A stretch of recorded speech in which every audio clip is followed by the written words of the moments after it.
Welcome back. When we started the program today, I told you that we were going to be talking action films today. If you remember, if you listen to this program, for the last 2-3 weeks, I've been talking about Hakeem Seeking Justice. I was at the premiere. Yes. And happily at the premiere. And there are premieres I go, and after 20 minutes I go home because I just look at it that don't let me waste my time. Let me just go back to my bed.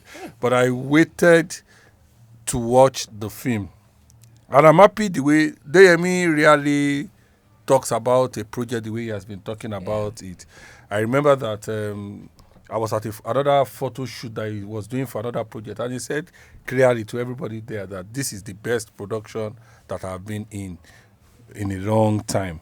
So to talk about everything about Hakeem Seeking Justice, we've decided to go and bring the man who concepted the idea and put it together, because like I always tell people, to put a film together in Nigeria, you must be a magician. It's not money. You understand?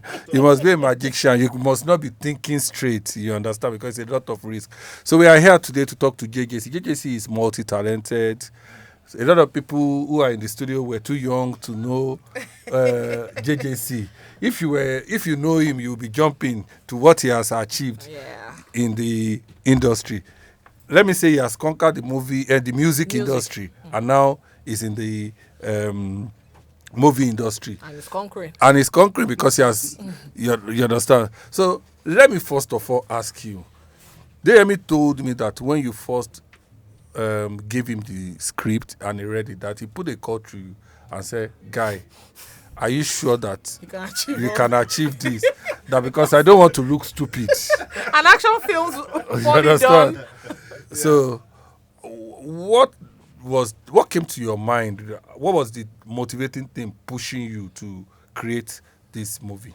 Okay, so I am actually the writer also of this project. I co-produced it, I executive produced it, I literally co-edited it. I was involved through the whole process. Now, why did I do the movie? Because I believe that this genre of action film is something that we haven't conquered yet. And we have done epic movies, we have conquered it. Comedy, we are the kings of comedy. Drama, we're very good at it. We haven't done very good horrors or action film, and I'm scared of blood. What about Kotoyes of those days? Yeah, horror films. That's we're talking about the modern day. Okay. And then most importantly, not just... I agree with him. The only horror film that I can remember is Uncle Jimmy Odumosu's. I've forgotten the title. Go on, don't let me cut you. But we're talking about also being challenging to the status quo. When you think of action film, you only think of American movies or what's it called, Chinese films, or maybe even Indian films. But you don't really associate action with African films. And I find that right now, when I'm trying to tell people, go and watch this film, they're like, Nigerian action film. Now lie, Joe. It's not going to be good. So this is the reason why we made this film, to change everyone's perspective. In this movie, you have explosions that look real. We have shootings. We have car chases. Those car stunts that you don't really associate with Nigeria, we have it. The fight sequences are very good.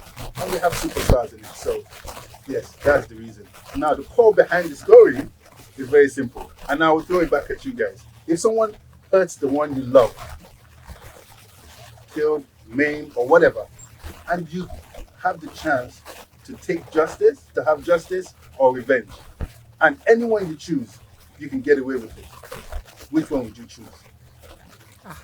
I will take someone is my cat today. I was already looking for how to deal with it. I'm sorry. I'm not that forgiving. You are revenge, and you, Mr. Don. I'll revenge you. Very, very revenge. Exactly. So that's the reason why the story is so sweet. Because if for a ex-military soldier who is a vicious killer already, and then you hurt him, what would he do? And he is embodying the whole of Nigerians' vengeance in this movie. Okay. Yeah. So from an emotional standpoint, what was the most difficult scene to shoot? I know that you have spoken about the action part. Yeah. But, there's a lot of things in the film. Yeah. What was the most difficult scene to shoot? Or what was the most difficult part of the production for you? The most difficult part of the production for me, honestly, is the car scene. The car. Because we literally bought the car, fixed the car, and crashed the car. So, and then to do that scene, we had to shoot from like 2 o'clock in the morning till 5 o'clock, the night time. So we had to shoot it 2 nights in a row and shoot it so that when you're watching it, you don't know the difference. Now, even more complicated, one of the actors had to leave. So we shot all the shots of him inside the car one day, then 2 weeks later, shot everything outside the car.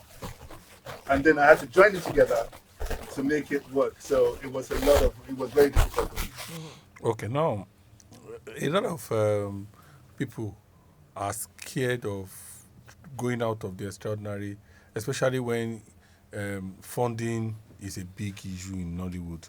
Nollywood is probably the only business that I know that is doing well, that you can't just walk into a bank now and say, I have this idea, I want to make a movie, no matter how big you are. And they won't give you the money. And they'll give you the funds.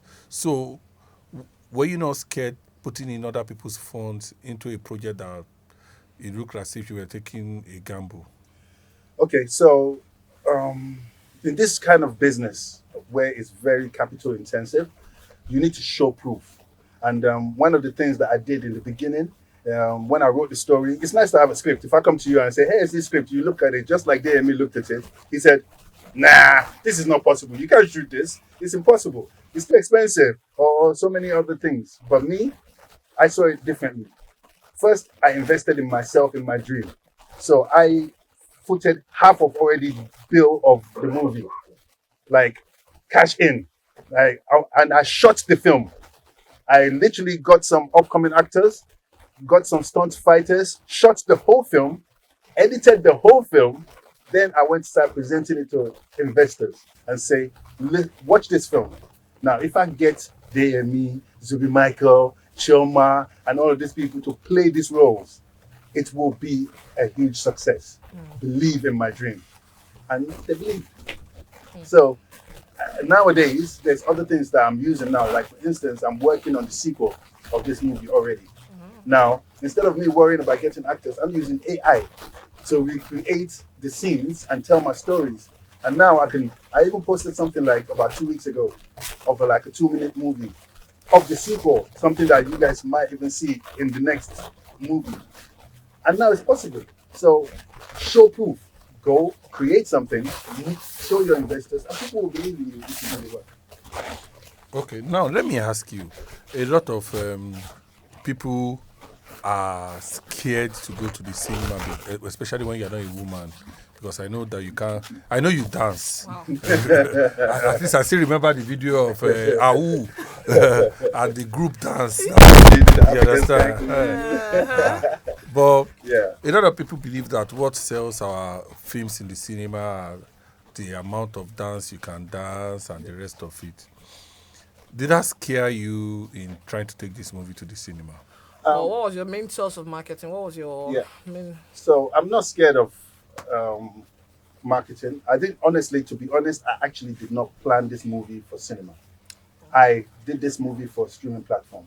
And when I created it, I was 2 weeks from completing the movie when the Netflix and the Amazon actually made the statement that they're leaving. So for me, that was a big shock.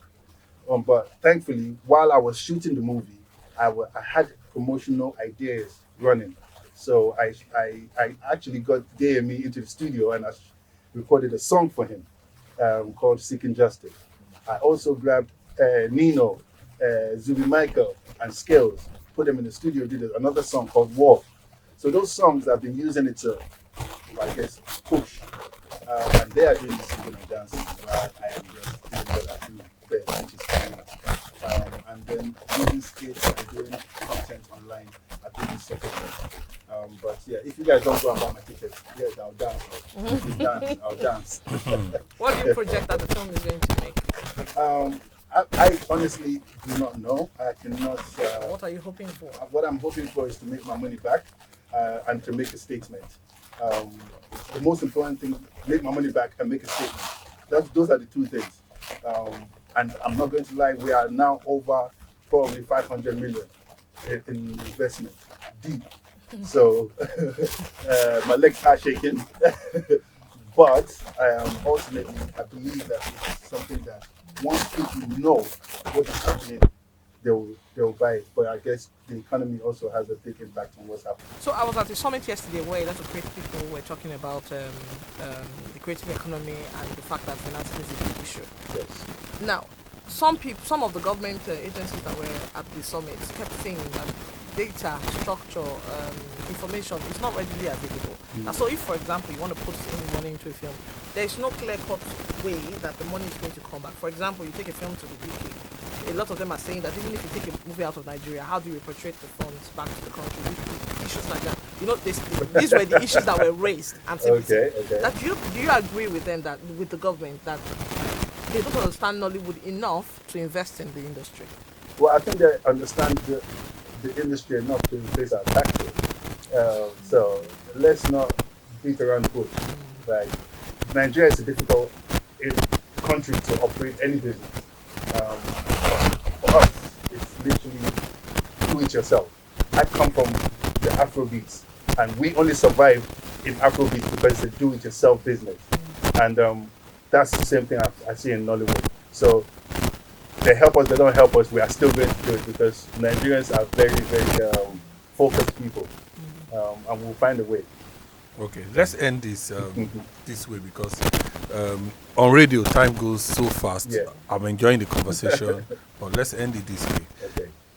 Please tell why in this harsh economy they should take their 9,000 to go and watch Hakeem Seeking Justice. They're going to just 10,000. So you can have nice popcorn and drink and everything. Ladies and gentlemen, Hakeem Seeking Justice is that 2 hours that will take you away from Nigerian Wahala.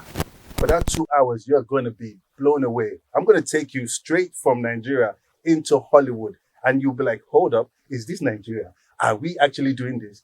And then when you leave in the cinema, you'll feel so proud to be Nigerian because you'll be like, yes, we have made it. Because this actually represents the best of Nollywood.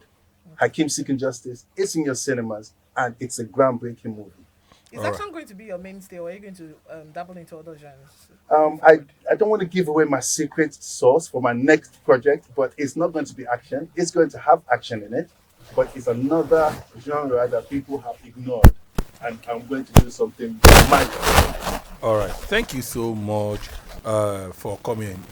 You know that I've been saying it on this program that if you watch the movie and you don't like it, come and collect your money from Mr. Bond. Let it be clear. No, just add JJC skills. Now make it count. So I've been saying it. So money back guarantee. The person that made the movie, we brought him here now, and he has told you why you should watch the movie. So I think that you should go out this weekend, today, tomorrow. Go and relax and don't let Nigeria problems kill you. Watch Hakeem Seeking Revenge. And it's summer, so just enjoy. And you know, DME is there, Regina Daniels is there, Chioma is there, Zubi Michael is there. Thank you so much for coming. Thank you very much. And I hope that when you have another project, we'll call you back to come on. Absolutely. All right. Yes, take it away. Yeah, thanks.